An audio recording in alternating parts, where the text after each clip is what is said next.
InsyaAllah boleh mula insyaAllah.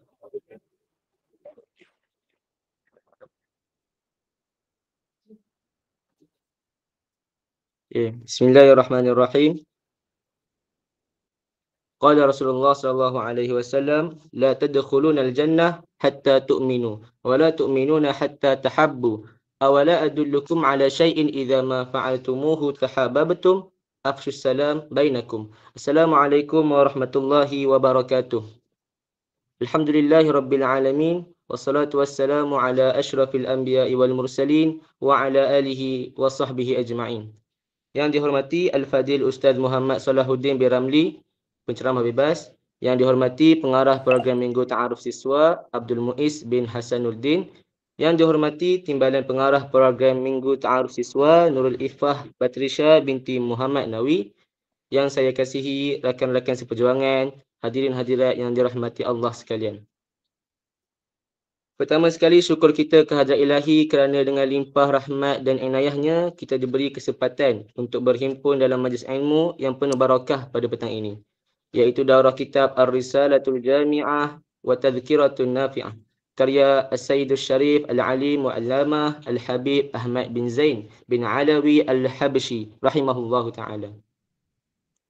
Bagi memohon keberkatan majlis pada petang yang mulia ini, marilah sama-sama kita membacakan Ummul Furqan Al-Fatihah.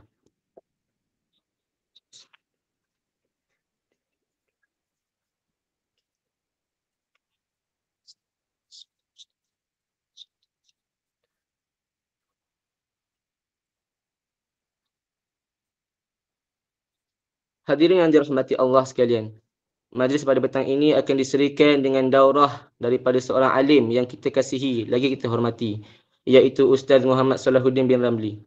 Beliau mendapat pendidikan di peringkat Sijil Pendidikan Malaysia (SPM) dan Sijil Tinggi Agama Malaysia (STAM) di Mahat Tahfiz Al-Quran Terengganu. Kemudian melanjutkan pelajaran di peringkat Ijazah Sarjana Muda di University of Yarmouk dalam bidang Fiqh wa Usuluh.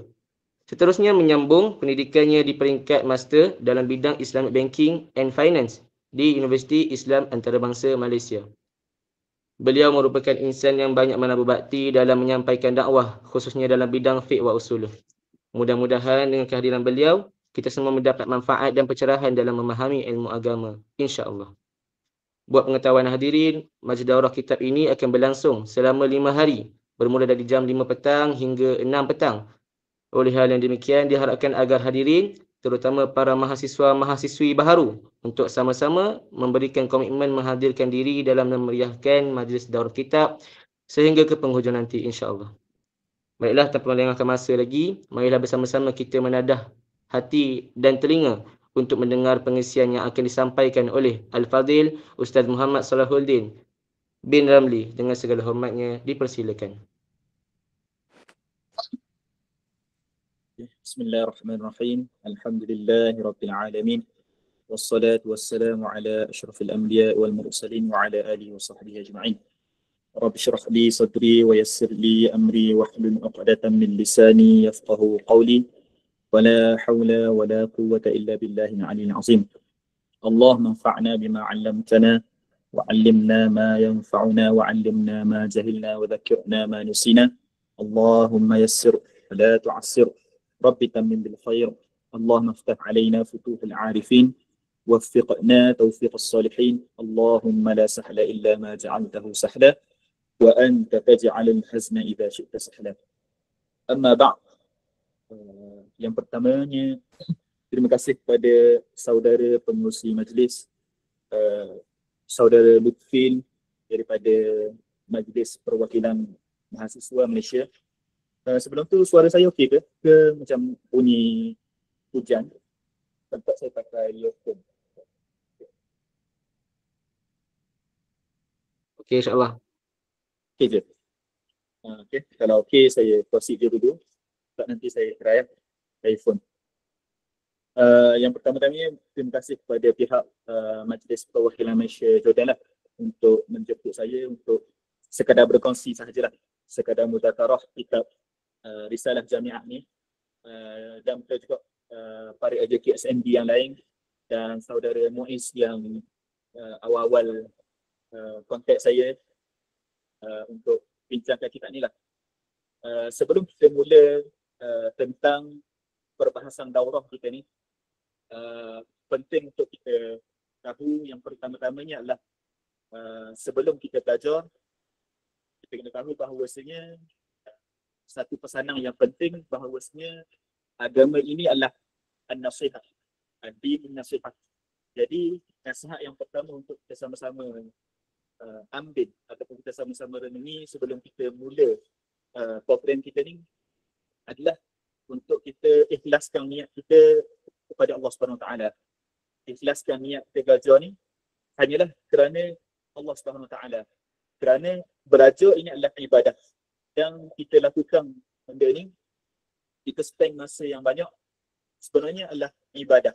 Yang mana kalaulah tidak kerana niat yang ikhlas, semuanya akan sia-sia. Kata Rasulullah sallallahu alaihi wasallam, "Inna Allah la yaqbalu min al-'amali illa ma kana lahu khalisan wa batughiya bihi wajhuh." Sesungguhnya Allah tidak akan menerima daripada amalan seseorang illa ma kana lahu khalisan, kecuali amalan yang pada amalan tersebut khalisan, suci, tulus kepada Allah Subhanahu Wa Taala, wa batughiya bihi wajhuh, yang hanya mengharapkan wajah Allah Subhanahu Wa Taala, hanya mengharapkan keredaan Allah Subhanahu Wa Taala. Jadi sebelum kita mula belajar, ikhlaskan niat kita ni, kita buat ni kerana Allah. Kita belajar kerana Allah. Amba sendiri, anda sendiri berkongsi ni niat kerana Allah, niat kerana sama-sama belajar, sama-sama muzakarah, dan moga-moga apa yang kita buat ni diterima oleh Allah Subhanahu Wa Taala. Okey. Itu yang pertamalah. Dan yang seterusnya, saudara Muiz Hasanuddin, sahabat saya, adalah minta untuk sebelum saya mulakan daurah ni, untuk saya ceritakan sedikit sebanyak tentang cara belajar, tentang sedikit sebanyak tentang beza matang dan sebagainya, dan betul juga sedikit sebanyak tentang kitab ni. Okey.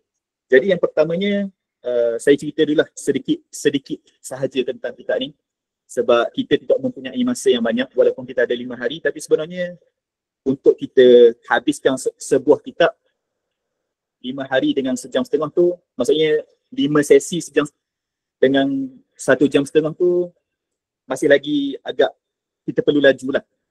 Okey. Pertamanya tentang kitab Ar-Risalah Al-Jami'ah ni, ini adalah sebuah kitab yang dijadikan silibus oleh para ulama, oleh para masyayikh untuk seseorang tu mula belajar. Tangga pertama, yang mana kitab ni dikarang oleh Al-Habib Ahmad bin Zain bin Alawi Al-Habsyi rahimahullah ta'ala. Dia buat kitab ni merangkumi 3 ilmu. Dimulakan dengan ilmu akidah, tetapi dibahaskan secara ringkas sahaja. Kemudian dibahaskan tentang ilmu fiqh, dan pada penghujung kitab ni dibahaskan tentang ilmu tasawuf. Yang mana 3 ilmu yang dibahaskan ni kita namakan sebagai ilmu maqasid lah. Ilmu yang menjadi tujuan utama kita. Kita nak belajar, kita nak faham tentang akidah, kita nak faham tentang fiqh, kita nak faham tentang akhlak, kita nak ilmu penyucian hati, ilmu kita nak berakhlak dengan akhlak Rasulullah. Jadi kitab ni dia hanya bicarakan tentang fardu ain, tentang apa yang wajib seseorang itu tahu berkenaan dengan akidah dia, tentang apa yang seseorang itu perlu tahu tentang fiqh dia, tentang apa yang seseorang itu perlu tahu tentang cara dia nak berakhlak, cara dia nak bersihkan hati dia, cara dia nak bergaul dengan orang lain, berakhlak dengan orang lain. Ilmu tasawuf. Okey. Jadi semua yang kita akan bicarakan dalam kitab ni hanya dia berbentuk asas, dia berbentuk perkara yang semua orang perlu tahu, wajib tahu. Jadi kitab ni kalau kita letak pada hierarki pengajian, dia adalah pada kitab mustawa dia, peringkat dia mubtadi, peringkat permulaan, peringkat asas. Okey, peringkat asas.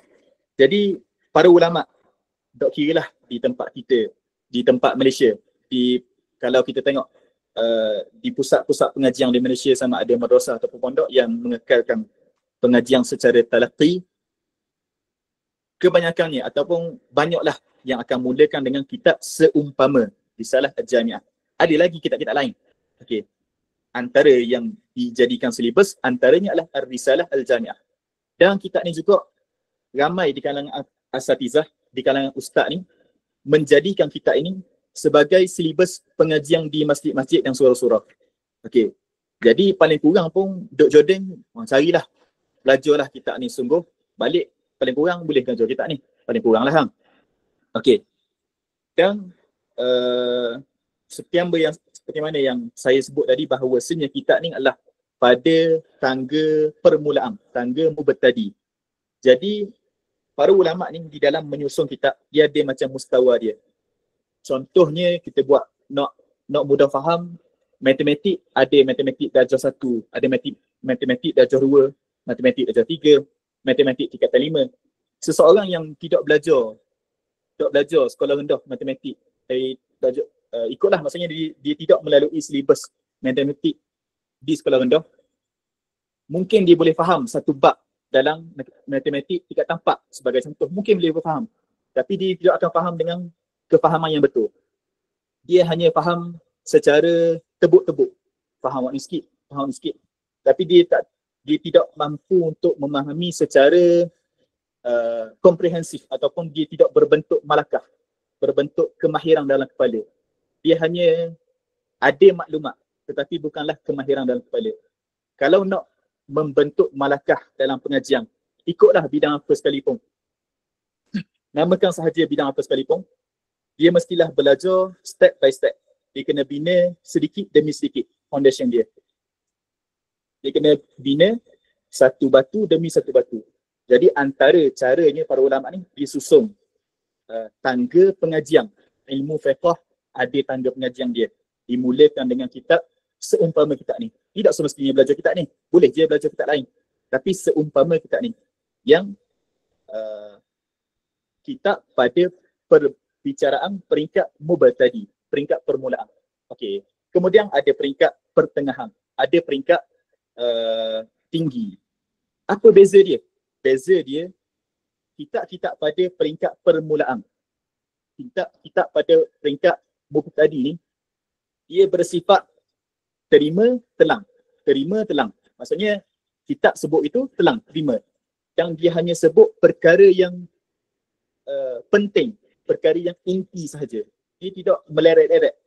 Okey, dia tidak bawa perbahasan yang ta'lil, perbahasan kenapakah hukumnya begini, kenapakah hukum begini.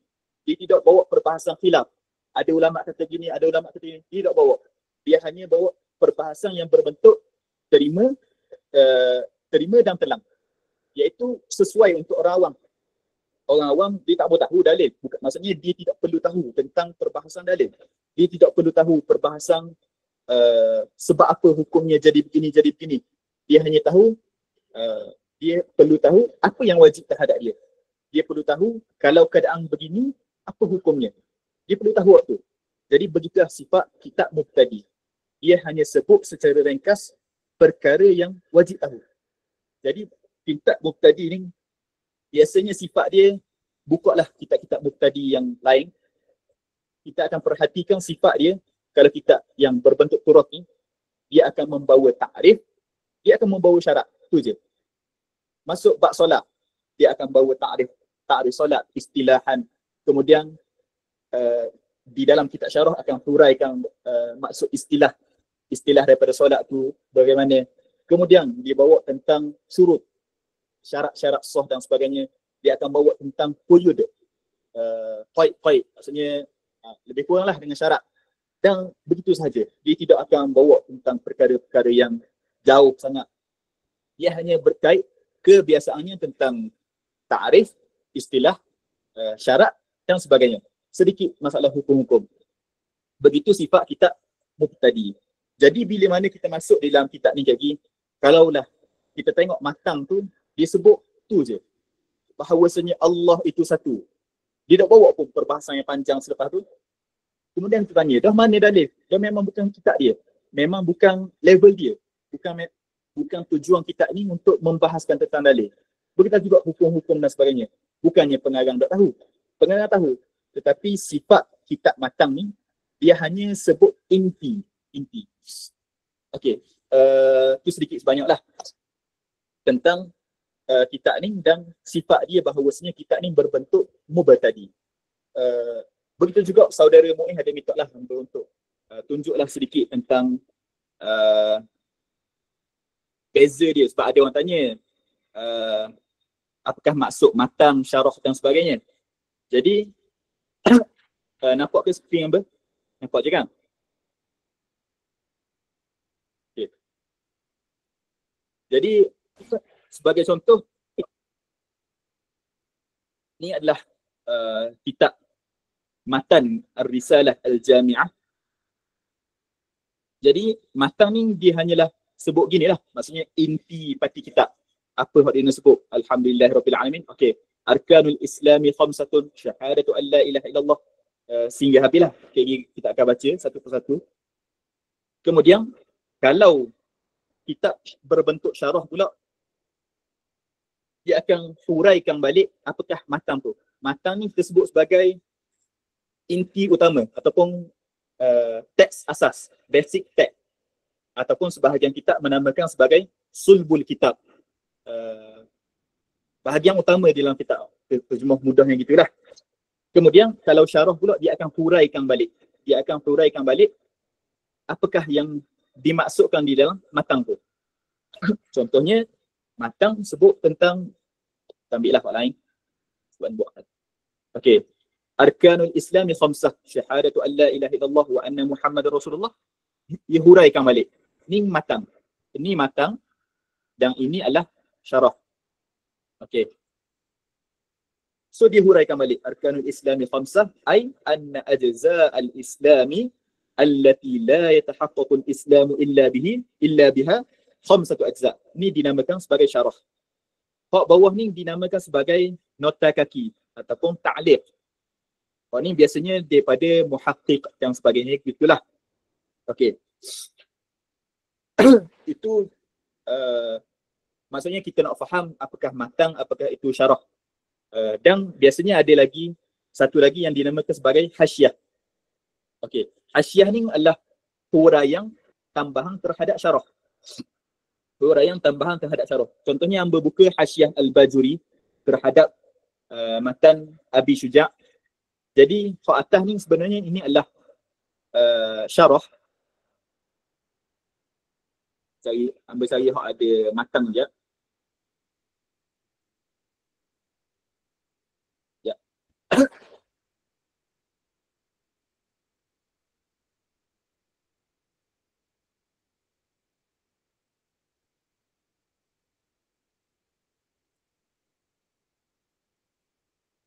Okey.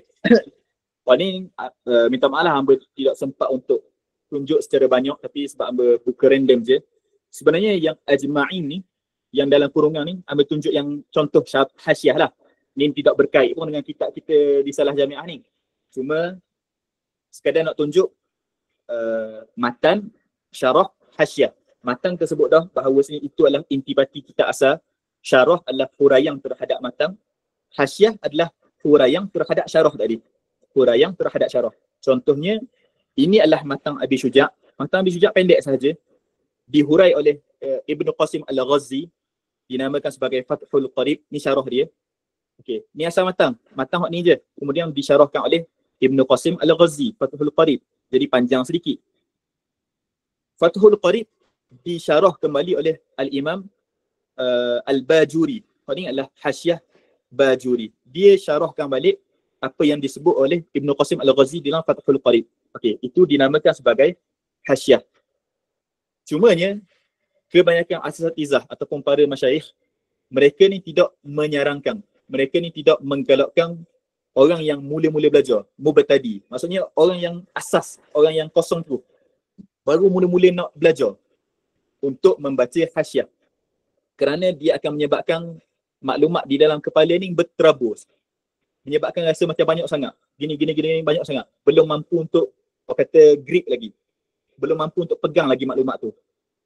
Para ulama, dia tidak sarankan untuk membaca hasyiah bagi mubtadi. Memadai baca syarah saja. Kecuali hasyiah Al-Bajuri. Hasyiah Bajuri digalakkan.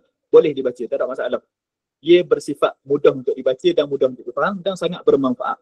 Hasyiah Al-Bajuri di atas Fathul Qarib, di atas matan Abi Syuja'. Okey, itu sedikit sebanyak je lah. Okey. Kemudian, apa lagi sebagai mukadimah? Okey. Saudara Muin juga minta Amba terangkanlah sedikit sebanyak tentang mustawa kitab, pengajian kitab. Amba tidak sempat untuk tunjuk. Sebenarnya ada dah hak pengenalan manhaj turah kan. Sebenarnya pengenalan manhaj turah tu hasil daripada hak Amba juga buat sebelum ni. Cuma ditambah baik lah, tapi tak apalah. Mana dah Adik? Wah, tak jumpa dah. Kok mana Adik? Bah, kat itulah. Jadi untuk susunan kitab pun boleh wujud situlah, ataupun boleh je untuk Amba sebutkan antaranya pada kitab Muqtadi ni biasanya akan dipelajari kitab-kitab seumpama Ar-Risalah Al-Jami'ah sebagai asas yang paling bawah. Kemudian dipelajari kitab seumpama Al-Mukhtasar Al-Latif ataupun kitab Safinatun Najah. Okay. Kita semoleknya kita belajar kitab-kitab turah, kitab-kitab yang dikhidmati oleh sekalian para ulama. Yang pertamanya adalah kerana kitab ini biasanya boleh dijadikan sebagai sandaran untuk kita berhujah. Sebagai contoh, orang tanya, dah apa mu kata hukum dia sekian-sekian. Ni dalam kitab ni sebut gitu. Kalau kita sebut sandaran dia daripada kitab Mu'asarah, biasanya orang akan tidak terima sangat, orang akan boleh iktiraf. Tetapi kalau tersebut sandaran dia adalah daripada kitab turah yang diterima oleh sekalian ramai ulama, jadi falas, masyil umur. Boleh diterima tu. Okey. Itu sebab kita belajar kitab turah. Kita belajar secara apa yang diwarisi oleh para ulama. Kemudian selepas selesai seumpama kitab Safinatun Najah, Mukhtasar Al-Latif dan sebagainya, boleh juga belajar kitab Al-Muqaddimah Al-Hadramiyah. Kita naik kepada mustawa yang seterusnya. Mustawa yang seterusnya ni, dia akan memperincikan lagi. Sebelum ni kita belajar kitab Muqtadi, dia hanya sebut secara ringkas. Kita naik kepada kitab yang mutawassit, dia akan mula untuk membahaskan sedikit sebanyak tentang dalil. Dia mula membahaskan sedikit sebanyak tentang tafri', perincian. Maksudnya pecahan-pecahan hukum. Kalau begini bagaimana? Kalau begini macam mana? Kalau begini macam mana? Dia luaskan lagi perbahasan. Sebelum ni perbahasan hanya sempit, sedikit saja, supaya mudah faham. Naik pada peringkat mutawassit, dia akan luaskan lagi. Kitab-kitab mutawassit seumpama biasanya akan dipelajari adalah Fathul Mu'in. Fathul Mu'in. Ataupun juga biasanya dipelajari adalah kitab Al-Iqna'. Juga biasa dipelajari adalah kitab Umdatus Salik. Pada ni lah, kalau perbahasan fiqh lah. Okey. Kemudian naik pada peringkat Muntahi. Ada juga sebahagian asatizah ataupun masyayikh menjadikan kitab Minhajul Talibin oleh Al-Imam An-Nawawi sebagai kitab mutawassit. Bergantung pada orang lah. Tetapi ramai juga yang menjadikan mula menjadikan Minhaj itu sebagai permulaan muntahi dan mula membaca syuruh-syuruh bagi kitab Minhajul Talibin. Okey. Jadi ini adalah tasjir ataupun tasjir. Apa tasjir? Carta alir aku. Kitab-kitab para ulama ni bersambung kepada Al-Imam Asy-Syafi'i. Ni kitab Imam Syafi'i. Orang tanya, dah apa dah belajar kitab Imam Syafi'i je? Orang tanya, dah belajar fiqh apa belajar Risalah Jami'ah? Belajar Al-Um lah. Kita mazhab Syafi'i kan? Apa dah belajar Al-Um? Okey. Kalau ada orang cakap gitu, kita boleh tahu lalu bahawasanya dia tidak belajar. Dia tidak talaqi. Boleh jadi dia belajar melalui kelas-kelas. Begitulah, maksudnya dia tidak melalui satu manhaj yang betul. Tidak melalui satu sistem yang betul. Sebab kalaulah seseorang tu belajar melalui sistem yang betul, dia akan nampak carta alir kitab ni bagaimana. Sebenarnya sebelum-sebelum ni Amba buat daurah untuk kitab, maksudnya daurah iftitahiyah, daurah pembukaan untuk belajar fiqh ni dan sebagainya dekat Jordan sebelum ni, masa dekat Jordan, dekat Yarmouk dan betul juga dekat UAE. Biasanya Amba akan cerita tentang susur galur mazhab Syafi'i ni ataupun periwayatan mazhab Syafi'i ni. daripada zaman Imam Syafi'i sampailah kepada zaman mutaakhirin. Macam mana periwayatan dia. Tapi untuk daurah kali ni hamba tidak sempatlah untuk cerita sebab sesi kita terhad. Nanti hamba akan sebutlah pembahagian sesi daurah kita ni, 5 sesi hamba akan bahagi macam mana. Jadi hamba tidak sempat untuk sebutkan semualah. Cuma hamba akan tunjuk di sini contoh ataupun bagaimana kita mazhab Syafi'i ini diriwayatkan. Ni sebagai contoh adalah kitab Al-Umm oleh Al-Imam Syafi'i, diriwayatkan oleh turuk daripada Iraq dan daripada Mesir. Daripada Iraq bersambung dengan antara yang terkenal adalah Al-Imam Ahmad bin Hanbal. Tapi yang mazhab Syafi'i yang kita pakai sekarang adalah mazhab Syafi'i yang jadid, iaitu mazhab Syafi'i di Mesir. Diriwayatkan oleh para ulama di Mesir lah. Seumpama Imam Yusuf bin Yahya Al-Buwaiti, dinamakan sebagai Imam Buwaiti, terkenal dengan Imam Buwaiti, dan begitu juga Imam Al-Muzani. Ada lagi hak lain, boleh tengok sendirilah lagi. Kemudian kitab Mukhtasar Al-Buwaiti ni direngkaskan oleh Al-Imam Al-Haramain Al-Juwaini. Okey, Nihayatul Matlab. Biasanya kalau orang belajar fiqh, orang mengambil jurusan fiqh di universiti, biasanya akan dengarlah nama kitab Nihayatul Matlab. Nihayatul Matlab oleh Imam Juwaini. Pak ni lah. Nihayatul Matlab adalah ringkasan kepada Mukhtasar Al-Buwaiti, yang mana ini adalah dia belajar daripada kitab Al-Umm, Imam Asy-Syafi'i. Okey. Kemudian kitab Nihayatul Matlab ni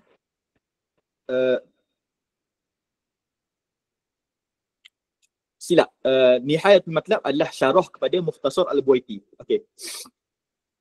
Mukhtasar Buwaiti adalah ringkasan kepada kitab Al-Umm. Okey.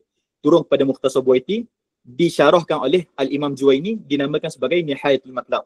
Kemudian kitab Nihayatul Matlab direngkaskan menjadi Al-Basit oleh Al-Imam Al-Ghazali. Jadi biasanya kita dengar bahawa Imam Ghazali ni terkenal di dalam ilmu tasawuf. Kita kenal dengan ilmu, kita kenal karya Imam Ghazali, biasanya Ihya Ulumuddin. Ihya Ulumuddin. Sebenarnya Imam Ghazali dia ada beberapa fasa lah, ada beberapa marhalah di dalam hidup dia. Imam Ghazali sebenarnya adalah ulama di dalam sekalian ilmu. Dia adalah ulama di dalam ilmu fiqh, ilmu hadis, ilmu akidah, dan betul juga ilmu tasawuf. Buktinya Imam Ghazali adalah ulama dalam ilmu fiqh. Dialah yang meringkaskan Nihayatul Matlab menjadi Al-Basit, kemudian menjadi Al-Wasit, kemudian daripada Al-Wasit menjadi Al-Wajiz. Daripada Al-Wajiz disyarahkan oleh Al-Imam Ar-Rafi'i menjadi Fathul Aziz. Fathul Aziz kemudiannya direngkaskan oleh Al-Imam An-Nawawi menjadi Rawdatul Talibin, kemudian menjadi Rawdatul Talib oleh Ibn Muqri. Kemudian daripada sini, daripada Al-Wajiz juga Al-Imam Rafi'i buat jadi Al-Muharrar. Kemudian Imam Nawawi buat jadi Minhajul Talibin. Jadi biasa kita dengar Minhajul Talibin adalah ringkasan kepada Muharrar oleh Al-Imam Rafi'i, ringkasan kepada Al-Wajiz Imam Ghazali. Jadi ilmu Imam Nawawi juga adalah ambilan daripada ilmu Imam Ghazali, yang mana bersambung kepada Imam Syafi'i juga di sini. Okey, sambung sini. Okey. Jadi biasanya kita ni belajar, kita permulaan belajar ni, kita mendaki daripada kitab Mubtadi naik kepada Mutawassit. Kita biasanya akan tuju di sini Minhajul Talibin. Okey, Minhajul Talibin disyarahkan menjadi Kanzul Gharibin, Tuhfatul Muhtaj, Mughnil Muhtaj, Nihayatul Muhtaj. Ni kena ingatlah ni. Kena ingatlah Nihayatul Muhtaj, Tuhfatul Muhtaj, Mughnil Muhtaj. Maksudnya bukan ingat kitab, bukan ngapal kitab, tapi kena terbiasa dengan kitab-kitab ni. Lepas ni lah, maksudnya apabila sampai kepada tahap dia, ataupun siapa yang belajar jurusan fiqh di universiti biasanya akan dengar lah nama kitab ni. Jadi kitab ni ambil mana? Ambil sinilah. Imam Nawawi ambil daripada Imam Ghazali, naik kepada sini. Jadi kalaulah orang tanya, dah buat apa dah belajar Al-Umm? Maksudnya adalah something wrong yang dia perlu tahu. Jadi biasanya tujuan kita belajar fiqh ni, biasanya kita akan menuju kepada Minhajul Talibin. Okey, dan kitab-kitab hak hamba sebut tadi seumpama Safinatun Najah, kitab Iqna' dan sebagainya adalah disebut dalam ni. Lepas ni boleh tengok sendirilah. Okey. Itu sedikit sebanyaklah tentang pengenalan tentang mazhab Syafi'i. Cumanya satu lagi hak penting, biasanya kita permulaan belajar tentang mazhab Syafi'i, biasanya kita akan sebut tentang khilaf di antara Ibnu Hajar Al-Haytami dan Imam Syamsuddin Ar-Ramli. Muhammad Ar-Ramli. Imam Ramli. Imam Ramli, kitab utama yang biasanya akan dijadikan sebagai sandaran adalah Nihayatul Muhtaj di sini. Imam Ibn Hajar Al-Haytami, kitab utama yang dia akan jadikan sandaran adalah Tuhfatul Muhtaj. Jadi kalaulah lepas ni hamba sebut masalah ni ada khilaf di antara Imam Ibn Hajar dan Imam Ramli. Hak dimaksudkan ni lah. Maksudnya Imam Ramli ni dan Imam Ibn Hajar ni. Sebab apa? Okey, hak tu hamba tidak sempatlah untuk ceritakan tentang susur galur dia ataupun sejarah dia macam mana. Hak tu lepas ni bolehlah baca di buka dekat Google, buka Google, tulis Al-Madkhal ila Mazhab Syafi'i. Hak dibuat oleh Daratul Ifta' Al-Urduniyah. Jadi boleh buka, kemudian bolehlah baca. Di dalam ni adalah dibuat tentang sejarah periwayatan mazhab Syafi'i, marhalah-marhalah mazhab Syafi'i ni daripada zaman Imam Syafi'i kepada zaman Imam Ramli tu, jauh tu. Boleh bacalah lepas ni, boleh baca sendiri. Hamba tidak sempatlah untuk ceritakan. Jadi kita balik kepada kitab kita. Kita balik kepada kitab Ar-Risalah Al-Jami'ah. Kitab Risalah Jami'ah, antara syarah dia hak paling utama adalah kitab Al-Budurut Tali'ah. Kitab Al-Budurut Tali'ah. Hamba tutup share screen. Okey. Stop sharing. Okey, kitab ni lah. Al-Budurut Tali'ah. Nampak tak? Okey. Terbalik tak apalah, ikutlah.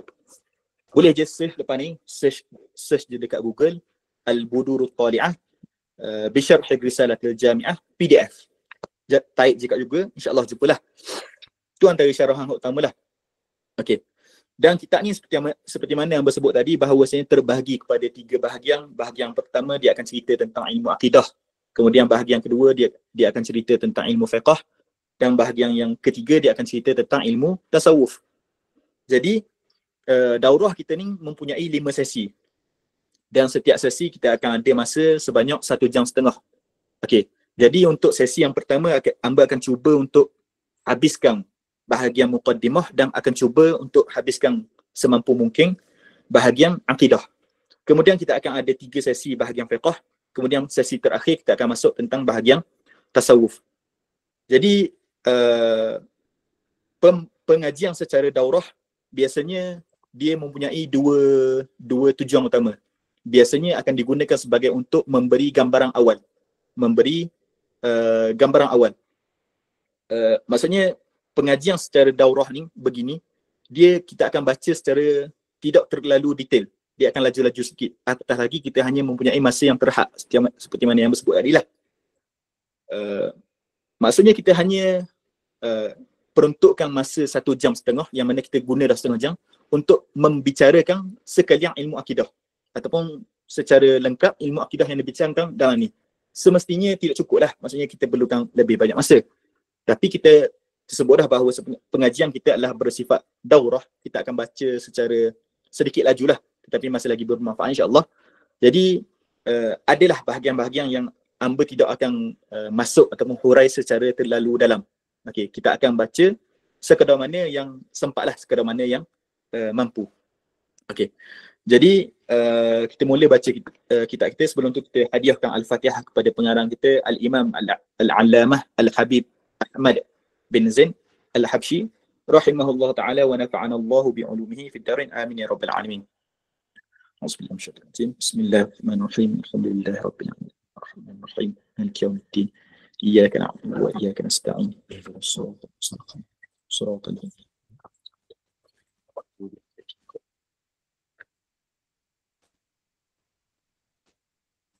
hamba buka kitab Risalah Jami'ah di sinilah. Okey. Okey, jadi kalau ada kitab tu, kalau yang pakai kitab matan sahaja Risalah Jami'ah, kita akan mulakan di muka surat 19 ni. Jadi kata pengarang, qala al-musannifu rahimahullah ta'ala wa nafa'ana Allahu bi'ulumihi fid darain amin ya rabbal alamin. Bismillahirrahmanirrahim. Jadi Bismillahirrahmanirrahim yang dimulakan oleh di sini, ini adalah bismillah yang diletak oleh pengarang kita. Pengarang kita lah, pengarang kita Ar-Risalah Jami'ah. Jadi para ulama apabila mula menghuraikan kitab ni, mereka akan menitik beratkan tentang muqaddimah. Biasanya mereka akan hurai sedikit panjang lah kat muqaddimah. Jadi kita tengok apa yang kita akan cuba buat pada hari ini insya-Allah. Jadi pengarang ni mulakan kitab dia dengan Bismillahirrahmanirrahim. Kerana apa? Kerana yang pertama adalah pengarang mulakan dengan Bismillahirrahmanirrahim kerana iqtidaan bil kitabil aziz. Kerana mengikut contoh apa yang seperti mana yang berada di dalam Al-Quran Al-Karim. Al-Quran ayat yang pertama diturunkan kepada Nabi Muhammad, maksudnya ayat yang pertama daripada sudut nuzul, daripada sudut tanzil adalah Iqra' bismi rabbikal ladzi khalaq.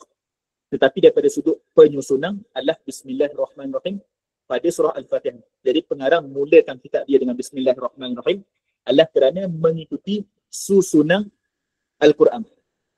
Susunan nazam Al-Quran itu. Itu yang pertama. Dan betul juga para ulama mengatakan bahawasanya para ulama ni memulakan tulisan mereka dengan basmalah adalah kerana mengikut perbuatan Nabi SAW. Yang mana Nabi ni apabila menulis surat kepada para pembesar, menulis surat kepada Kaisar di Rom, menulis surat kepada pembesar di Farsi dan sebagainya, akan mulakan dengan Bismillah.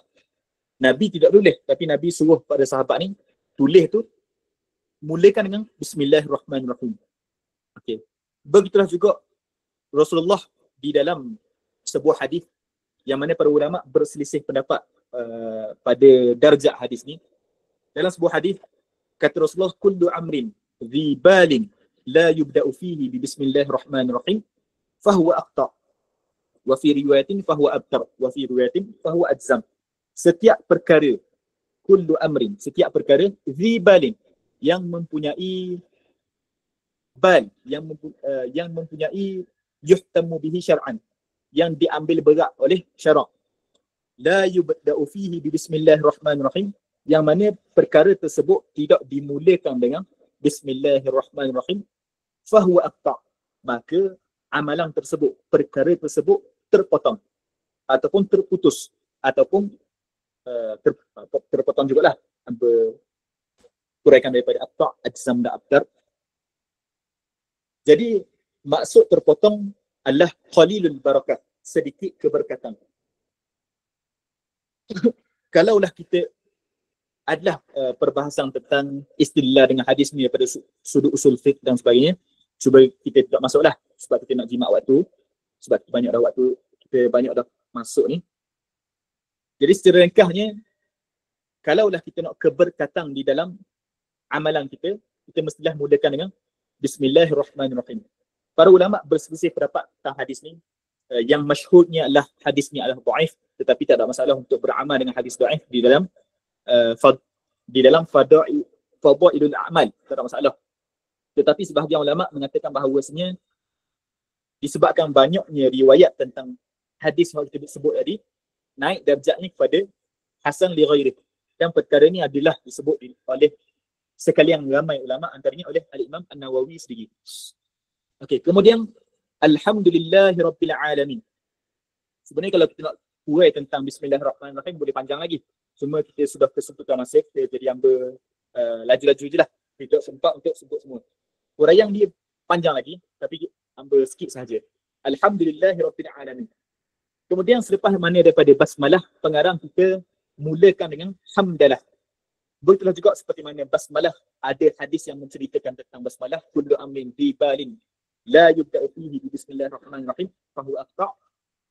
Ada juga hadis yang mengatakan bahawasanya kullu amrin bi balin la yubda'u fihi bil hamdalah la yubda'u fihi bil hamdi fahuwa aqta'.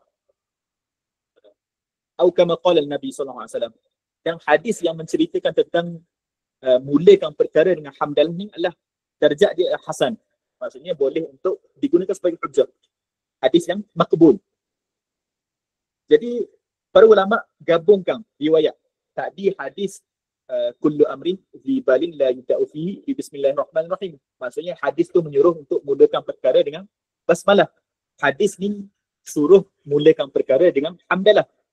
Jadi macam mana? Jadi para ulama mengatakan bahawasanya bismillah ni adalah dinamakan sebagai ibtidak haqiqi, permulaan yang sungguh, dan ini adalah ibtidak idafi, permulaan yang selepas daripada basmalah. Itu secara ringkaslah. Ada masih lagi ada syarahan yang panjang, cuma kita tidak sempatlah untuk sebut secara panjang. Kemudian kata pengarang kita, hamdan yuwafi ni'amahu wa yukafi'u mazidah. Aku segala puji bagi Allah, Tuhan sekalian alam.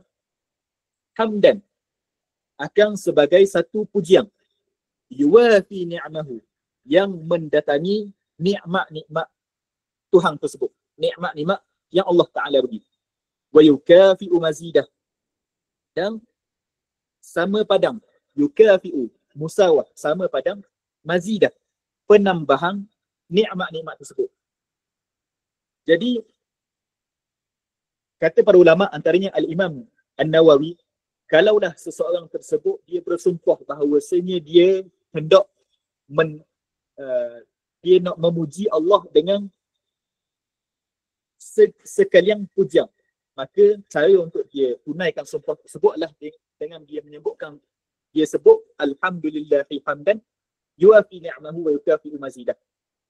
Itu yang pertama. Dan yang kedua adalah pengarang kita sebutkan bahawasanya dia memuji Allah Subhanahu Wa Taala dengan satu pujian yuwafi ni'mahu, yang mendatangi nikmat-nikmat yang Allah beri. Yang pertamanya adalah nikmat yang Allah beri kepada kita sangatlah banyak. Allah sebut wa in ta'uddu ni'matallahi la tuhsuha. Sekiranya menghitung nikmat-nikmat Allah, la tuhsuha, kamu tidak akan mampu untuk hitung. Jadi nikmat-nikmat yang Allah beri kepada kita sangatlah banyak, sehingga tidak mampu untuk kita hitung. Dan betul juga setiap nikmat yang Allah beri wajib untuk kita syukuri. Wajib untuk kita mendatangkan syukur. Jadi pengarang mendatangkan pujian untuk yuwafi ni'mahu, untuk sebagai menunaikan hak pujian-pujian yang hak pujian terhadap nikmat-nikmat yang Allah berikan kepada kita. Wa yukafi'u mazidah, yang pujian yang yukafi'u mazidah, yang sama padang dengan penambahan nikmat. Jadi nikmat yang pengarang kita memuji Allah bukan sahaja pada nikmat yang dia sudah dapat, dan bukan sahaja nikmat yang dia telah dapat pada zaman dahulu, begitu juga dia memuji Allah pada nikmat-nikmat yang berbentuk penambahan yang akan datang. Jadi pengarang mendatangkan satu bentuk pujian kepada Allah Subhanahu Wa Taala terhadap nikmat yang sudah ada dan juga nikmat yang akan datang. Wa sallallahu ala sayyidina Muhammadin wa ala alihi wa sahbihi wa sallam. Dan selawat Allah ke atas penghulu kita Muhammad, Nabi Muhammad, wa ala alihi, dan terhadap ahli-ahli keluarga Nabi, wa sahbihi, dan pada sahabat Nabi, wasallam, dan salam sejahtera ke atas Nabi Muhammad dan ahli keluarga dan para sahabat. Okey. Begitulah juga pada masalah ni, sebenarnya kalau kita nak huraikan dengan huraian yang panjang, ada panjanglah huraian dia. Cuma kita ringkaskan perbahasan kerana kita nak kejar masa. Okey. Yang pertama adalah wa sallallahu, semoga Allah berselawat kepada Nabi. Okey. Jumlah sallallahu dinamakan sebagai khabariyah lafzan, insya'iyah maknan. Okey. Jumlah ni berbentuk khabari, tetapi maksudnya adalah insya'i. Secara maknanya Allah telah berselawat, tetapi secara maksudnya adalah kita memohon agar Allah berselawat kepada Nabi. Itu maksud dia. Okey. Adalah makna di sebalik tu kita sebutlah. Okey, yang pertama adalah sallallahu, semoga Allah berselawat kepada Nabi. Jadi apakah maksud selawat? Maksud selawat. Para ulama apabila membincangkan tentang maksud selawat, mereka ni berbeza pendapat. Dan di antara pendapat yang paling masyhur, yang paling terkenal adalah maksud selawat sekiranya selawat tersebut adalah daripada Allah SWT, maksudnya adalah rahmat. Rahmat yang diiringi dengan ta'zim, mengagungkan Nabi, membesarkan Nabi. Rahmatun makrunatun bitta'zim. Satu rahmat yang diiringi dengan membesarkan Nabi. Maksudnya apabila kita sebut bahawasanya semoga Allah berselawat kepada Nabi, maksudnya adalah semoga Allah memberikan rahmat kepada Nabi serta memberikan ta'zim kepada Nabi. Itu maksud selawat dari yang datang daripada Allah SWT. Kalaulah selawat daripada malaikat, maksudnya adalah istighfar. Okey. Selawat kalau daripada Allah adalah rahmat yang diiringi dengan ta'zim. Kalau daripada malaikat, maksudnya adalah istighfar. Adapun kalaulah selawat daripada kita berselawat kepada Nabi, maksudnya adalah doa. Kita berdoa kepada Allah SWT, semoga Allah memberikan rahmat yang diiringi dengan ta'zim kepada Rasulullah SAW. Dan selawat kepada Nabi ini adalah satu tuntutan, satu perkara yang dituntut. Dalilnya Allah sebut, innallaha wa malaikatahu yusalluna 'alan nabi ya ayyuhalladzina amanu sallu 'alaihi wa sallimu taslima. Sallu 'alaihi adalah fi'il amar. Fi'il amar adalah memberi faham kepada maksudnya suruhan. Al-aslu fil amr yadullu 'ala al-wujub.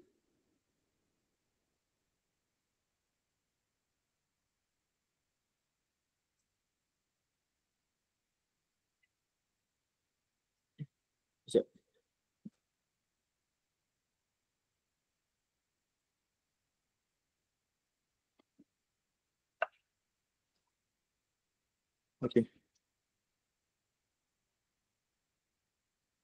Sekejap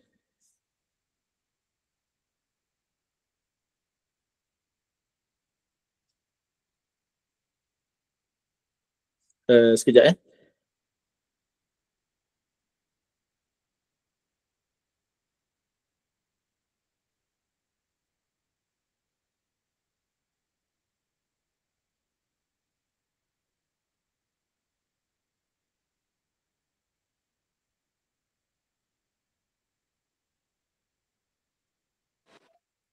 Okay, sorry, kita sambung.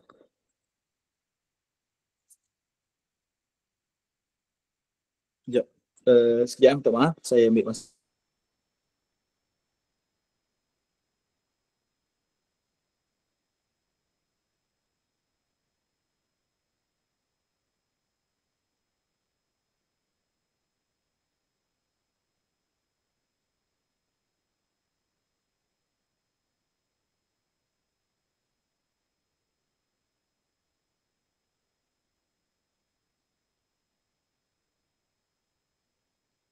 Okay, minta maaf. Kita sambung sikit lagi. Wa sallallahu ala sayyidina Muhammad. Dalilnya wajib, dalil tuntutan kepada salawat adalah firman Allah SWT, Inna Allah wa malaikatahu yusalluna 'alan nabi ya ayyuhalladzina amanu sallu 'alaihi wa sallimu taslima. Dan begitulah juga para ulama mengatakan bahawasanya dalil yang menunjukkan bahawasanya ibadah berselawat kepada Nabi ni adalah sebesar-besar ibadah berbanding ibadah yang lain adalah apabila Allah memerintahkan kepada kita untuk berselawat kepada Nabi. Allah perintahkan kepada kita untuk berselawat kepada Nabi. Sebelum datangnya perintah tersebut, sebelum datangnya perintah ya ayyuhalladzina amanu sallu 'alaihi wa sallimu taslima, Allah sendiri menceritakan bahawasanya zatnya yang mulia dan para malaikat berselawat kepada Nabi. Ayat tersebut Allah menceritakan, innallaha wa malaikatahu yusalluna 'alan nabi. Sesungguhnya Allah dan para malaikatnya berselawat berselawat ke atas Nabi. Allah menceritakan zatnya yang mulia dan para malaikatnya. Tak ada lah makhluk yang paling ramai berada di langit melainkan para malaikat. Makhluk tentera Allah yang paling ramai adalah malaikat. Makhluk yang cukup mulia adalah para malaikat berselawat kepada Nabi. Selepas mana Allah menceritakan perkara tersebut, barulah datang tuntutan kepada kita. Barulah datang amar, suruhan kepada kita untuk berselawat kepada Nabi. Jadi para ulama mengatakan bahawasanya berselawat adalah antara sebesar-besar ibadah. Okey, adalah perbahasan yang panjang lagi tentang perkara ini. Ala sayyidina, terhadap penghulu kami. Penghulu kita Nabi Muhammad.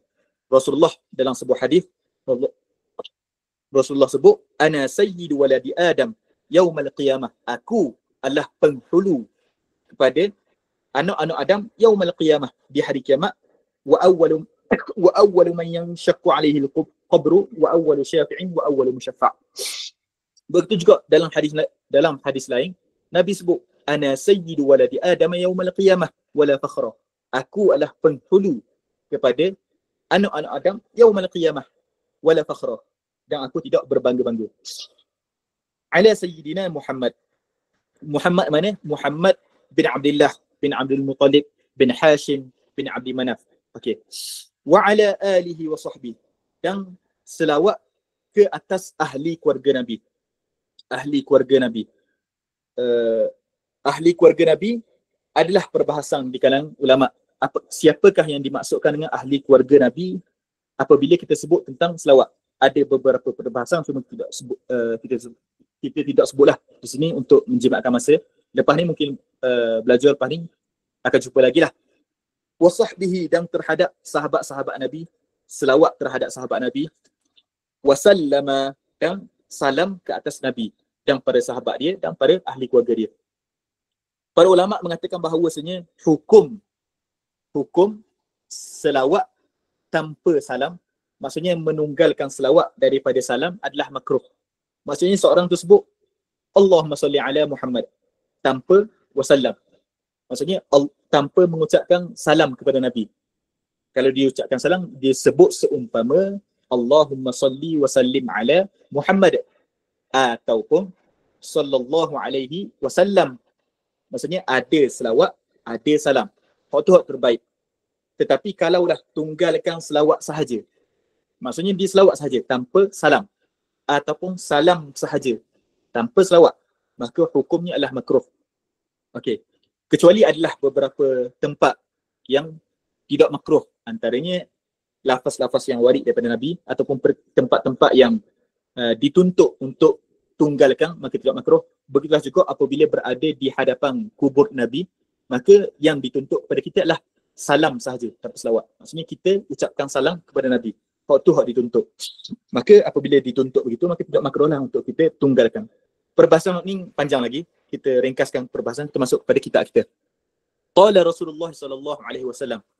Berkata Rasulullah sallallahu alaihi wasallam, talabul ilmi fariidatun ala kulli muslimin.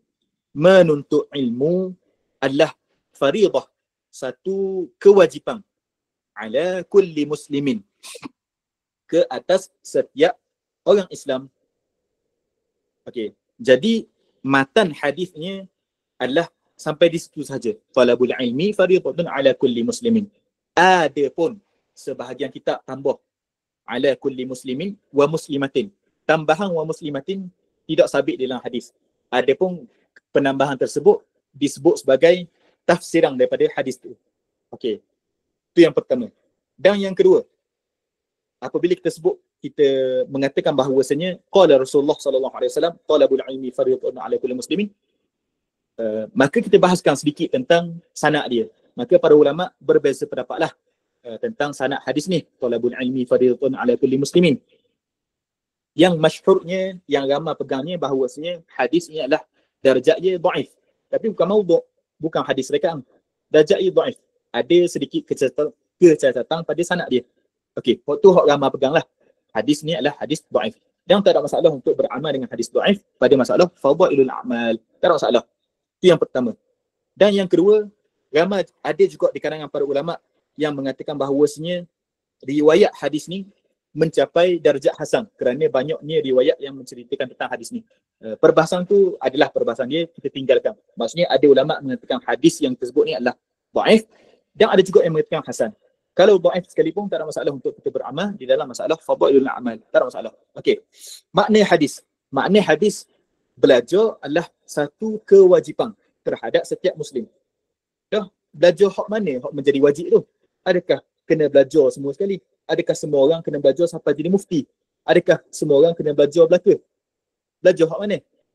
Okey, belajar yang menjadi fariidatun ala kulli muslimin ni adalah belajar perkara yang tidak sah akidah dia melainkan dengan perkara tersebut.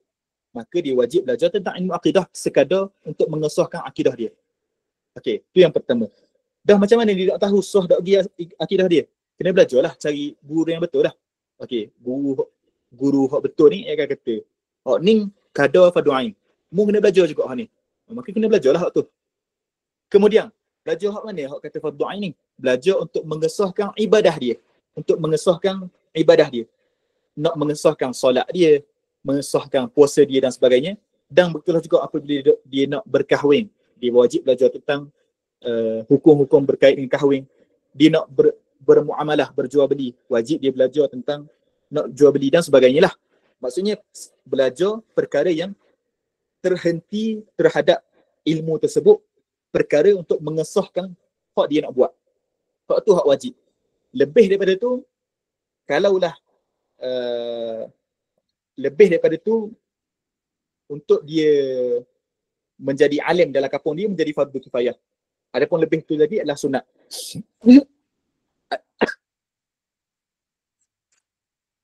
Wa qala sallallahu alaihi wasallam, man salaka tariqan yaltamisu fihi ilma, salakallahu bihi tariqan ilal jannah.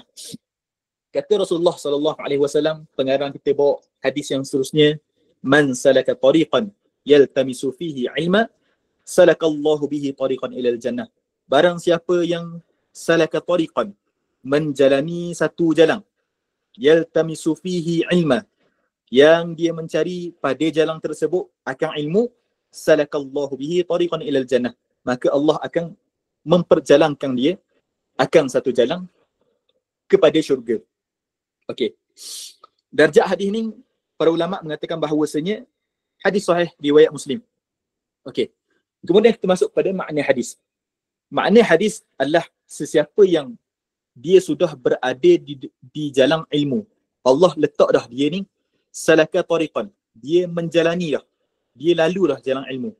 Sama para ulama huraikan kepada dua. Sama ada melalui jalan ilmu tersebut adalah secara hissi, iaitu dia lalu sungguh, dia pergi sungguh, dia naik, dia lalu sungguh jalan, dia ambil flight di Jordan, ataupun secara maknawi. Maksudnya dia belajar sekalipun duduk rumah aja. Okey, dia melalui jalan ilmu. Dia lalu dah di atas jalan ilmu. Salakallahu bihi tariqan ilal jannah. Allah akan memperjalankan dia kepada satu jalan untuk menuju ke syurga. Maksudnya Allah akan mempermudahkan dia untuk masuk ke syurga. Dengan cara apa? Dengan cara Allah memberikan taufik kepada dia untuk beramal dengan ilmu. Ataupun Allah memberikan taufik kepada dia, memberikan petunjuk, memberikan kekuatan untuk dia untuk buat satu amalan yang mana dengan amalan tersebut dia masuk pada syurga. Udkhulul jannata bima kuntum ta'malun. Masuklah mu syurga bima kuntum ta'malun, dengan apa yang mu buat. Jadi kalau dia buat tanpa jalan ilmu, maka tidak akan sampailah ke syurga. Dia buat satu ibadah tanpa ilmu, tidak masuk syurga. Dia buat satu ibadah hanya ikut-ikut, boleh jadi salah, boleh jadi betul. Jadi untuk mengesahkan amalan mestilah belajar. Wa ba'du, adapun selepas itu, wa ba'du ni dinamakan sebagai faslul khitab. Asalnya adalah amma ba'du. Amma ba'du. Ringkas jadi wa ba'du. Okey. Maksudnya adalah faslul khitab. Maksud faslul khitab adalah untuk memindahkan perbahasan daripada muqaddimah kepada isi kitab. Tadi yang kita sebut awal-awal tadi itu kita namakan sebagai muqaddimah. Adapun wa ba'du, dia memisahkan muqaddimah dan apa yang dia nak sebut. Okey. Dan meletakkan faslul khitab seumpama amma ba'du wa ba'du adalah sunnah Rasulullah SAW. Rasulullah apabila dia berkhutbah ataupun dia menulis surat, dia akan menulis ataupun dia akan berkhutbah dengan sebut faslul khitab seumpama amma ba'du ataupun wa ba'du. Okey. Jadi wa ba'du adalah sunnah Rasulullah SAW. Seperti mana kita biasa ada dalam khutbah kan, amma ba'du. Begitulah. Itulah sunnah, dinamakan sebagai faslul khitab. Fahadhihi, ini adalah masailu mukhtasaratun, beberapa permasalahan yang mukhtasarah, yang ringkas. Okey, jadi pengarang kita sebut dah bahawasanya masalah-masalah yang disebut dalam ni adalah ringkas, bersifat ringkas. Jadi kalau mu dok nampak perincian dalam kitab aku, mu dok nampak syarat-syarat dalam kitab aku, mu dok nampak tafri' dalam kitab aku, mu dok nampak dalil-dalil dalam kitab aku, jangan marah. Aku sebut dah, ini adalah mukhtasarah. Ini adalah ringkasan. Min ba'di kutubi Hujjatil Islam Al-Ghazali, daripada sebahagian kitab-kitab Hujjatil Islam Al-Ghazali, Imam Al-Ghazali. Kita sebut tadi bahawasanya Al-Imam Al-Ghazali bukan sahaja ulama di dalam ilmu tasawuf. Okey, kita kenal Imam Ghazali, ramainya kenal dengan kitab Ihya Ulumuddin. Tetapi Imam Ghazali bukan sahaja ulama di dalam kitab tasawuf. Dia juga ulama di dalam bidang akidah. Banyak kitab akidah dia. Antaranya adalah banyaklah kitab akidah dia yang dijadikan silibus Qawaidul Aqaid dan sebagainya. Begitu juga dia adalah ulama di dalam ilmu fiqh. Kita sebut dah tadi bahawasanya dia adalah yang buat al-basit, al-wasit, al-wajiz dan sebagainya. Dia juga adalah ulama di dalam ilmu hadis. Begitu juga dia ulama di dalam ilmu tasawuf. Dia buat kitab Ihya Ulumuddin. Begitu juga dia buat Bidayatul Hidayah dan sebagainya. Okey. Jadi kita akan bincang ni sebenarnya adalah ringkasan daripada beberapa kitab Al-Imam Al-Ghazali. Ghaliban, kebanyakannya, man arafaha wa amila biha narju minallahi an yakuna min ahli al-ilmi zahiran wa batina. Barang siapa yang mengetahui akan masalah-masalah yang aku sebut ni, wa amila biha, dan beramal dengan apa yang dia tahu tadi tu, narju minallahi an yakuna min ahli al-ilmi zahiran wa batina. Kami mengharapkan, kami berdoa minallah, mengharapkan daripada Allah, an yakuna min ahli al-ilmi zahiran wa batina.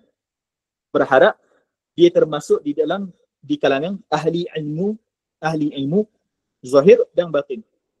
Okey, zahir dia ahli ilmu, dia beramal dengan ilmu, dan batin dia juga adalah ahli ilmu. Pegangan dia juga adalah ahli ilmu. I'tiqad dia juga adalah ahli ilmu. Jadi kita berdoa semoga kita termasuk di dalam apa yang didoakan oleh pengarang. Moga-moga kita termasuk dalam golongan yang didoakan oleh pengarang. Wabillahi taufiq. Dan dengan semata-mata dengan Allah sahajalah, kepada Allah sahajalah at-taufiq. Kami memohon taufiq. Okey. Taufiq, maksud taufiq adalah khalqu qudratit ta'ati fil abdi. Allah menciptakan kekuatan untuk melakukan ketaatan di dalam hamba. Itu adalah maksud taufiq. Khalqu qudratit ta'ati fil abdi. Allah menciptakan qudratit ta'ah, kekuatan untuk melakukan ketaatan pada hamba. Jadi kalau kita tengok bahawasanya kita ni dapat melakukan ketaatan, kita dapat sembahyang, kita dapat puasa, kita dapat belajar, itu semua semata-mata adalah taufiq daripada Allah Subhanahu Wa Taala. Itu semua adalah semata-mata kurniaan yang Allah berikan kepada kita, dapat kita melakukan ketaatan kepada Allah. Itu semuanya adalah taufiq daripada Allah Taala. Itu maksud taufiq. Dan kita sentiasa minta taufiq daripada Allah Subhanahu Wa Taala. Ada orang dia tahu, dia ada petunjuk, dia ada hidayah, dia tahu bahawasanya belajar ni fardu, dia tahu bahawasanya belajar ni penting, dia tahu bahawasanya solat berjemaah ni ganjaran dia sekian-sekian. Tapi dia tidak buat, dia tidak mampu untuk buat. Dia tidak dikurniakan taufik. Okey, jadi apabila kita tahu, kita dapat buat dan sebagainya, kita bersyukur kepada Allah. Kita tahu bahawasanya itu semata-mata adalah daripada Allah Subhanahu Wa Taala. Itu semata-mata adalah taufik daripada Allah Subhanahu Wa Taala. Kemudian qismut tauhid. Okey, laju ni sebenarnya sebelum ni pun kita boleh panjang lagi, cuma ambil laju lah untuk kita kejar masa. Qismut tauhid, bahagian tauhid. Faslun fi arkanil Islam. Arkanul Islami khamsatun. Syahadatu an la ilaha illallah wa anna Muhammadar Rasulullah wa iqamus salah wa ita'uz zakah wa sawmu Ramadan wa hajjul baiti man istata'a ilaihi sabila. Okey. Pengarang kita mulakan perbahasan tauhid dia dengan memulakan rukun-rukun Islam. Okey. Rukun Islam ada 5. Jadi kenapakah pengarang kita mulakan perbahasan kita dengan rukun Islam? Kerana di dalam hadis Jibril yang mana Sayyidina Umar bin Al-Khattab menceritakan bahawasanya tak kala mana para sahabat ni bersama dengan Rasulullah, datang seorang lelaki yang mana pakaian dia putih, terlalu putih. Hadis itulah hadis Jibril. Hamba nak laju jadi macam tak mari. Kemudian lelaki tersebut datang bertemu lutut dengan Rasulullah. Kemudian bertanya, akhbirni 'anil Islam. Ceritakan aku tentang Islam. Jadi di dalam hadis tersebut Jibril bertanya kepada Rasulullah, mula-mula ditanya akhbirni 'anil Islam. Jadi pengarang kita mulakan kitab dia dengan rukun Islam dulu. Okey. Syahadatu an la ilaha illallah. Penyaksian bahawasanya tiada Tuhan melainkan Allah. Penyaksian. Maksud syahadah, penyaksian adalah mengetahui serta meyakini. Mengetahui serta meyakini. Serta mengakui dengan mulut. Iqrar dengan mulut. Dia mengetahui, dia meyakini dengan hati dia, dia yakin dengan hati dia, kemudian dia iqrar dengan mulut dia. Itu adalah syahadah. La ilaha illallah. Bahawasanya tiada Tuhan melainkan Allah. Makna ilah adalah ma'bud bihaqqin. Sembahan yang sebenar. Jadi penyaksian la ilaha illallah adalah penyaksian menafikan adanya sembahan yang sebenar melainkan Allah. Di dalam Al-Quran Allah sebut wa annama yad'una min dunihil batil. Apa yang diseru selain daripada Allah adalah batil. Selain daripada Allah, ma'bud selain daripada Allah semuanya batil belaka. Yang ma'bud bihaq adalah Allah Subhanahu Wa Taala. Waktu saya ringkanlah ada huraian yang lebih panjang lagi. Wa anna Muhammadar Rasulullah. Dan bahawasanya Nabi Muhammad adalah Rasul Allah, adalah utusan Allah. Kita penyaksian bahawasanya Nabi Muhammad adalah utusan Allah. Utusan Allah yang mana Allah utuskan Nabi Muhammad sebagai bebanang kepada Nabi Muhammad untuk menyampaikan kepada manusia dan jin. Wajib untuk kita beriman bahawasanya Nabi Muhammad diutuskan kepada sekalian manusia dan betul juga kepada sekalian jin. Okey. Ijma' para ulama bahawasanya Nabi Muhammad diutuskan kepada sekalian manusia dan sekalian jin. Sesiapa yang tidak beriman sebegitu, maka i'tiqad dia kufur. Ada masalah pada i'tiqad dia. Maksudnya dia tiba-tiba beriman bahawasanya Nabi Muhammad bukan diutuskan untuk semua. Ada je orang lain. Orang ni tidak ada, orang ni bukanlah umat Rasulullah. Okey. Maka ada masalah pada i'tiqad dia. Okey. Jadi tersebut bahawasanya ijma' para ulama Nabi Muhammad diutuskan kepada manusia dan jin. Adapun utusan kepada para malaikat, adakah Nabi juga diutuskan sebagai Rasul kepada para malaikat? Berlaku perbezaan pendapat. Okey. Kita tak berhurailah secara panjang. Bolehlah belajar tentang lebih lanjut di dalam ilmu akidah lah. Kemudian, rukun Islam yang seterusnya adalah wa iqamus solah, mendirikan sembahyang. Maksud mendirikan sembahyang, maksud iqamus solah adalah melakukan sembahyang dengan menjaga hak-hak sembahyang, menjaga syarat-syarat sembahyang, menjaga rukun-rukun sembahyang. Itu makna yang pertama, iaitu melakukan sembahyang dengan menjaga rukun-rukun sembahyang dan menjaga syarat-syarat sah dan sebagainya. Dan begitulah juga melazimi sembahyang sehingga ke akhir hayat. Melazimi sembahyang sehingga akhir hayat. Okey. Jadi makna mendirikan sembahyang, iqamus solah adalah menjaga sembahyang, mendirikan sembahyang dengan hak-hak sembahyang dan syarat-syaratnya, dan istimrar, mulazamah wal istimrar. Dia melazimi dan berterusan dengan sembahyang sehingga akhir hayat dia. Wa'bud rabbaka hatta ya'tiyakal yaqin. Hendaklah mu sembah Tuhanmu sehingga datang kepadamu al-yaqin. Maksudnya al-maut. Datangnya kematian. Wa ita'uz zakah. dan menunaikan zakat. Menunaikan zakat kepada orang-orang yang berhak menerima zakat lah. Kita akan bahas lepas ni. Wa saumu Ramadan, dan berpuasa pada bulan Ramadan. Wa hajjul baiti man istata'a ilaihi sabila, dan berhaji, menunaikan haji qasad kepada Baitullahil Haram, man istata'a ilaihi sabila, bagi orang yang mampu. Kita akan bahaskan masalah haji pada tempat dia lagi.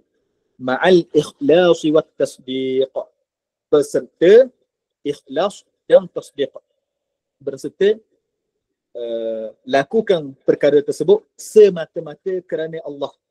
Dia menyaksikan bahawasanya tiada Tuhan melainkan Allah, dan Nabi Muhammad Rasulullah, dan meyakini dengan hati dia, dan beriman dengan hati dia. Dia dirikan sembahyang, dia tunaikan zakat, dia berpuasa Ramadan, dia buat haji, semuanya berserta dengan ikhlas. Dia buat itu semata-mata kerana Allah. Wat tasdiq, dan membenarkan. Sesiapa yang mengatakan bahawasanya mendirikan sembahyang itu tidak wajib, dia mengingkari. Sesiapa yang mengingkari kewajipan sembahyang, maka hukumnya kufur. Sesiapa yang mengingkari kewajipan menunaikan zakat, hukumnya kufur. Sesiapa yang mengingkari wajibnya puasa, hukumnya kufur. Siapa yang mengingkari wajibnya haji di Baitullahil Haram, hukumnya kufur. Wajib ke atas dia adalah membenarkan. Tasdiq, dia perlu membenarkan. Okey, kemudian kata pengarang, faman lam yakun mukhlishan biqalbihi fahuwa munafiqun wa man lam yakun musaddiqan biqalbihi fahuwa kafirun. Barang siapa yang tidak melakukan, faman lam yakun mukhlishan biqalbihi, barang siapa yang tidak mengikhlaskan dengan hatinya, fahuwa munafiqun, maka dia adalah orang yang munafik. Munafik yang dimaksudkan di sini sebenarnya adalah munafik amali. Munafik amali. Para ulama membahagikan nifaq pada dua. Yang pertama dinamakan sebagai nifaq amali, dan yang kedua dinamakan sebagai nifaq i'tiqadi. Nifaq ni maksudnya adalah menyembunyikan kebenaran. Maksudnya menyembunyikan apa yang berada di dalam. Okey. Itu adalah secara ringkas makna nifaq. Jadi maksud nifaq amali adalah dia melakukan perkara tersebut bukan kerana Allah. Dia buat perkara tersebut adalah kerana nak tunjuk kepada orang. Itu adalah nifaq amali. Dia buat perkara tersebut kerana nak tunjuk ke orang, bukan ikhlas kepada Allah. Okey. Dia sembahyang, biasa sembahyang sunat 2 rakaat aje, tiba-tiba tu ada puang lalu, nak tunjuk tu puang tu, maka dia buat banyak. Maksudnya dia buat tu semata-mata kerana nak tunjuk ke orang. Itu dinamakan munafik. Saya ringkaslah. Okey. Ada hadis yang menceritakan tentang ayatul munafiqi salah. Rasulullah sebut tanda-tanda orang yang munafik ni 3. Idza haddatha kadzaba wa idza wa'ada akhlafa wa idza tumina khana. Apabila dia bercakap, dia berbohong. Apabila dia berjanji, dia mungkir. Apabila dia diberi amanah, dia mungkiri. Rasulullah sebut tanda munafik di situ bukanlah bermaksud nifaq i'tiqadi. Nifaq i'tiqadi maknanya kufur. Nifaq i'tiqadi adalah orang yang menyembunyikan kekufuran dan menzahirkan keislaman. Dia tunjuk bahawasanya, tunjuk ke orang bahawasanya dia ni Islam. Sebenarnya dia tidak Islam pun. Seperti mana golongan orientalis. Mudah untuk kita faham sekarang, golongan orientalis. Di zaman Rasulullah dulu, apabila Rasulullah tiba di Madinah, ramai di kalangan Yahudi ni, dia menyembunyikan kekufuran yang berada di dalam hati dia, dan dia menzahirkan bahawasanya dia ni Islam. Sebenarnya adalah munafik. Tetapi munafik itu adalah munafik i'tiqadi. Hukum munafik nifaq i'tiqadi adalah kufur. Okey. Adapun hadis tadi, ayatul munafiqi thalath, idza haddatha kadzaba wa idza wa'ada akhlafa wa idza tumina khana, itu adalah nifaq amali. Nifaq pada amalan dia. Kalaulah kita faham hadis yang Rasulullah sebut idza haddatha kadzaba itu adalah nifaq i'tiqadi, maka kita semua ni bahaya belaka lah. Kufur belaka. Siapa sini tak pernah cakap nipu? Okey, maknanya begitulah. Okey, maka hadis-hadis seperti ini kita kena rujuk huraian para ulama. Okey. Jadi yang dimaksudkan nifaq di situ adalah nifaq amali. Begitu juga apa yang disebut di sini, faman lam yakun mukhlishan biqalbihi fahuwa munafiqun. Nifaq di sini bermaksud nifaq amali. Dia buat sembahyang, zakat dan sebagainya ni kerana nak tunjuk kepada orang, bukan semata-mata kerana Allah. Okey, kalau dibuat semata-mata kerana Allah, maka dia ikhlas, mukhlis. Okey, kalau dia buat bukan kerana Allah, dia buat riak kepada orang, wa idza qamu qusala bi'a an-nas, okey, maka itu dinamakan munafiq. Wa man lam yakun musaddiqan biqalbihi, dan barang siapa yang tidak membenarkan dengan hatinya, apa kita sebut tadi, dia tidak membenarkan dengan hati dia syahadah, dia tidak membenarkan dengan hati dia tentang kewajipan sembahyang, zakat, puasa dan haji ni, fahuwa kafirun, maka dia adalah orang yang kafir. Kita sebut dah tadi. Kemudian wa aslul imani an ta'taqida anna Allah Ta'ala mawjudun. Kemudian pengarang masuk dah kepada faslun fil iman, perbahasan tentang qawaidul aqaid, kaedah di dalam ilmu akidah. Asal kepada iman, kata pengarang, an ta'taqida anna Allah Ta'ala mawjudun, bahawasanya dia beriktiqad, dia meyakini di dalam hati dia, dia berpegang di dalam hati dia, anna Allah Ta'ala mawjudun, bahawasanya Allah Ta'ala ada. Okey, jadi perkara yang pertama dalam akidah adalah berpegang bahawasanya adanya Allah. Okey, barang siapa yang berpegang bahawasanya tidak ada Tuhan, maka dia kufur. Okey, begitu maksudnya. Kita sebut tadi yang pertama adalah dia tak taqidah, dia berpegang, dia meyakini. Okey, para ulama ada bahaskan tentang syarat bagi iman. Adakah hanya meyakini dalam hati, ataupun perlu mengucapkan dengan lisan, ataupun juga dengan amal, dengan arkan. Okey, maka kata ulama asal kepada iman adalah berpegang dengan hati. Waktu meyakini dalam hati. Adapun ikrar dengan lisan, ini adalah syarat untuk memperjalankan hukum-hukum Islam terhadap dia nisbah pada dunia. Sebagai contoh, orang kafir ni asalnya dia kafir. Li Chong Wei sebagai contoh, dia asal kafir. Kemudian dia ada yakin dalam hati dia bahawasanya Allah adalah Tuhan yang betul, tetapi dia belum lagi mengucapkan dengan lisan dia. Maka tidak boleh untuk kita hukumkan dia ni orang Islam, walaupun dalam hati dia yakin dah, tapi dia tidak ikrar lagi dengan lisan. Maka kalau dia mati, kita tanam dekat kubur Cina lah. Okey, sebab dia belum ikrar dengan lisan. Ikrar dengan lisan syarat kepada untuk kita memperjalankan hukum Islam terhadap dia nisbah pada dunia. Okey. Kemudian adapun amal bil arkan, buat beramal dengan hukum-hukum, dia beramal dengan anggota badan dia, apa yang diwajibkan kepada orang Islam, itu adalah penyempurnaan kepada iman. Yang mana kita tahu bahawasanya iman ni bertambah dan berkurang. Iman akan bertambah dengan ibadah dan berkurang dengan maksiat. Okey. Jadi selesai bahawasanya asal kepada iman adalah yakin dalam hati, dan adapun ucapan dengan lisan adalah syarat untuk memperjalankan hukum Islam terhadap dia, dan amal dengan arkan adalah penyempurnaan kepada iman. Iman bertambah dan berkurang. Itu adalah pegangan majoriti ulama lah. Okey, kemudian wajib terhadap seorang itu berpegang bahawasanya adanya Allah. Kalau dia berpegang bahawasanya Allah tidak ada, Tuhan tidak ada, maka hukum terhadap dia lah kufur. Jadi kita mengatakan bahawasanya orang yang berpegang tidak adanya Tuhan, maka hukumnya adalah kufur. Okey. Kemudian wa annahu ta'ala wahidun, dan bahawasanya Allah Ta'ala Tuhan yang esa. Hanya ada satu Tuhan. Orang yang berpegang bahawasanya Tuhan ni boleh berbilang-bilang, ataupun orang yang berpegang bahawasanya boleh jadi Islam betul, boleh jadi okey.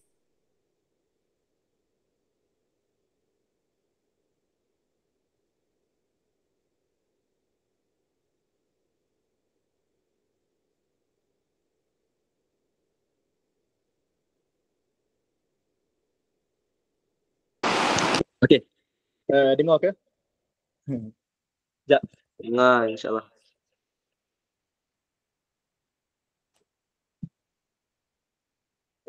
Okey. hamba tadi. Okey, maaflah terputus tadi. Jelas ke? Jadi wa annahu ta'ala wahidun, dan wajib seorang itu berpegang bahawasanya Allah Ta'ala Tuhan yang esa. Okey, esanya Allah wahdaniyah.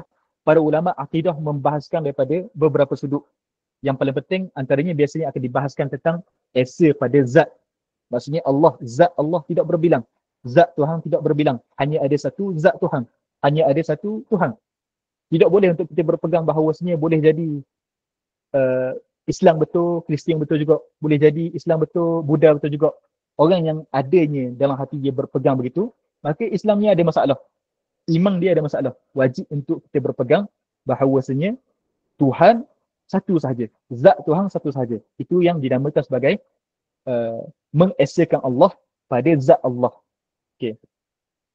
Jadi esa Allah biasanya para ulama akan membincangkan tentang wahdaniyah daripada 3 aspek, iaitu daripada sudut zat, daripada sudut af'al dan daripada sudut sifat. Okey. Jadi 3 ni perincian panjangnya ada di dalam ilmu akidah. Okey. Selepas ni bolehlah belajar kitab akidah seumpama matan Ummul Barahin ataupun bawah lagi matan Hafidah. Okey.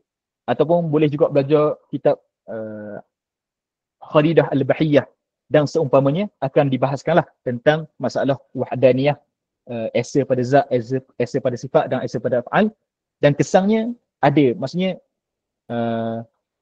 faham masalah tu akan membolehkan untuk faham masalah-masalah yang seterusnya.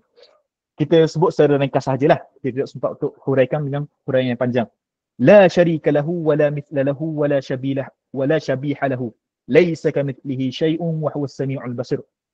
Kata pengarang kita, la syarika lahu. Maksudnya wajib untuk kita berpegang bahawasanya tiada sekutu bagi Allah, wala mithla lahu, dan tiada sesuatu pun yang serupa dengan Allah, wala syabiha lahu.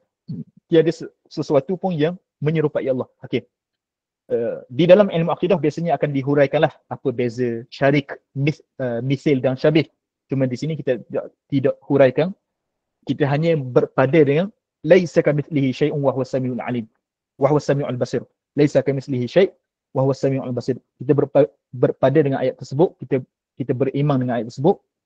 Tiada sesuatu pun yang serupa dengan Allah. Serupa pada sifat, serupa pada zat, serupa pada af'al.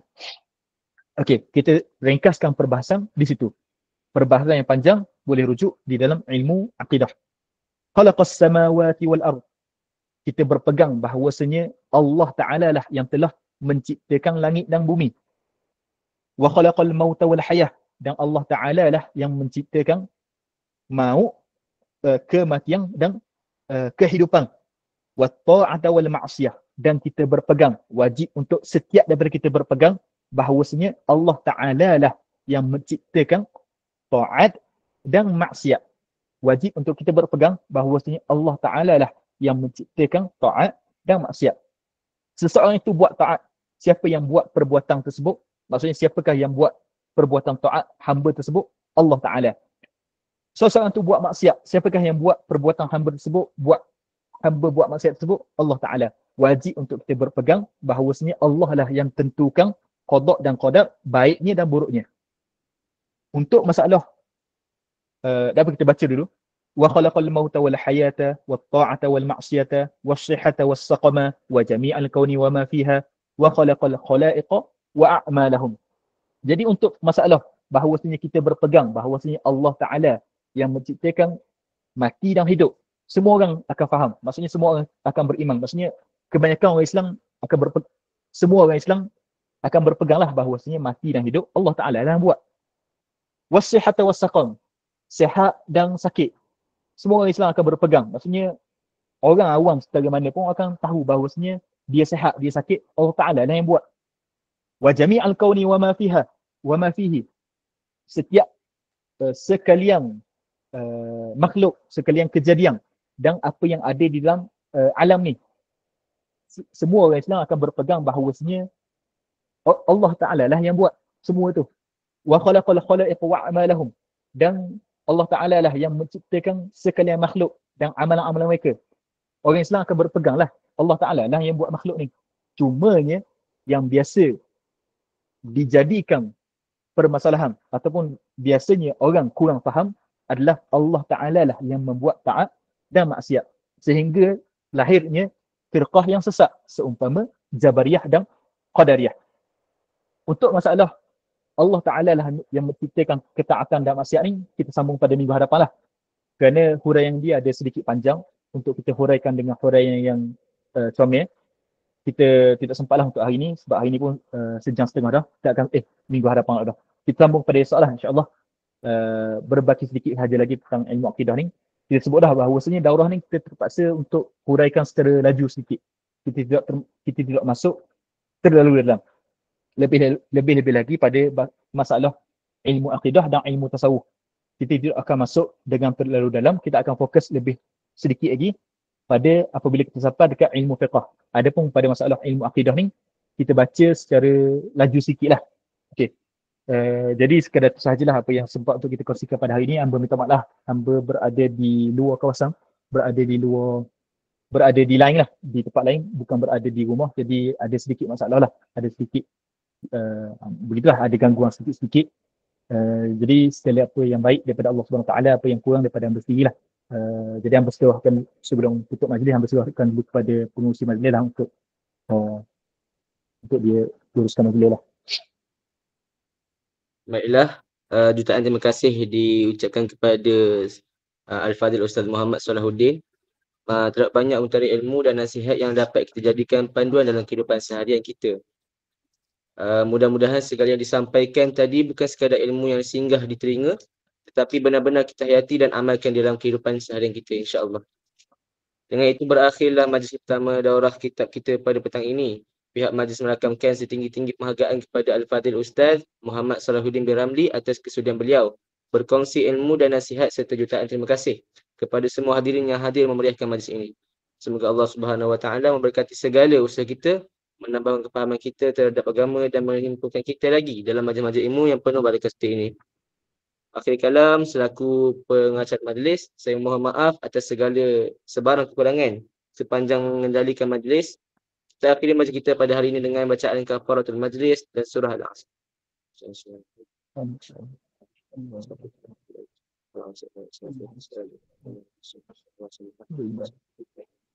Sekian wabillahi taufiq wal hidayah. Assalamualaikum warahmatullahi wabarakatuh. Waalaikumsalam warahmatullahi. Syukran. Waalaikumsalam. Syukran ya Ustaz. Waalaikumsalam warahmatullahi wabarakatuh. Jazakallahu khairan katsiran. Syukran Ustaz. Syukran ya Ustaz. Syukran ya Ustaz. Syukran ya Ustaz.